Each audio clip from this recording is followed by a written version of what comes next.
Hi there, I'm Alex Cunningham, and I'll walk you through this Notion tutorial step by step. Let's jump right in. If you've ever felt like rereading your notes or highlighting textbooks just isn't helping you truly remember what you learn, then this video is absolutely for you. Today, I'll show you how to study efficiently using Notion with a technique called active recall. So by the end of this tutorial, you'll know exactly how to set up your notes in Notion to actually retain information and ace your next exam. Let's jump right in. First off, what is active recall? Instead of just passively reading over your notes, active recall flips the process. You test yourself, you actively try to pull knowledge from your memory, rather than just passively seeing it again and again. Think of your mind like a muscle. The more you use it to retrieve information, the stronger it gets. When you simply reread or highlight, it's like watching someone lift weights instead of lifting them yourself. But with active recall, you're doing the heavy lifting, and that's what helps knowledge stick. Most students, and honestly most of us at first, fall into what's called passive learning.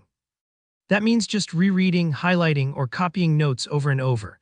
It feels productive in the moment, but research shows it doesn't really move the needle on how much you remember later.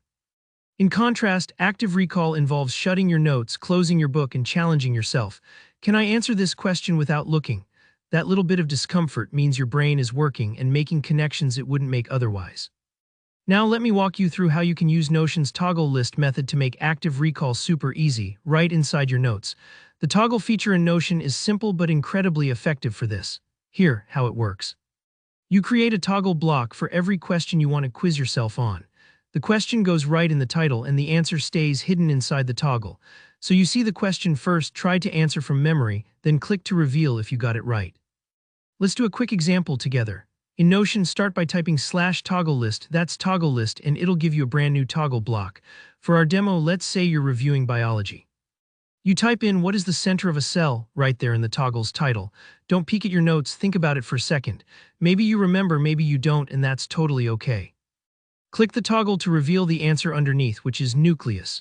If you were correct, awesome, you're probably remembering it well. If not, that's a sign you need to revisit that concept, and that's exactly how you build deep understanding.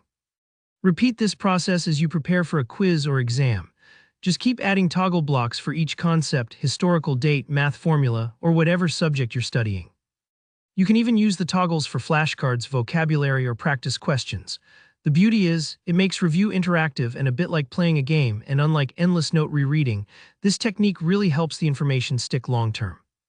As you add more questions, take a little time to revisit ones you found tricky, and don't hesitate to space out your practice, maybe once in the morning and once again before bed. If you get stuck, don't worry. This is how learning works, and every time you try to recall a fact and struggle a bit, your brain is building stronger pathways for next time. And that's really it, a simple way to transform how you study, using Notion and active recall. The toggle list method is easy to set up, flexible for any topic, and remarkably effective. If you found this tutorial helpful, please hit that like button, leave a comment if you have any questions or suggestions, and don't forget to subscribe for more study tips and Notion guides. Thanks so much for watching.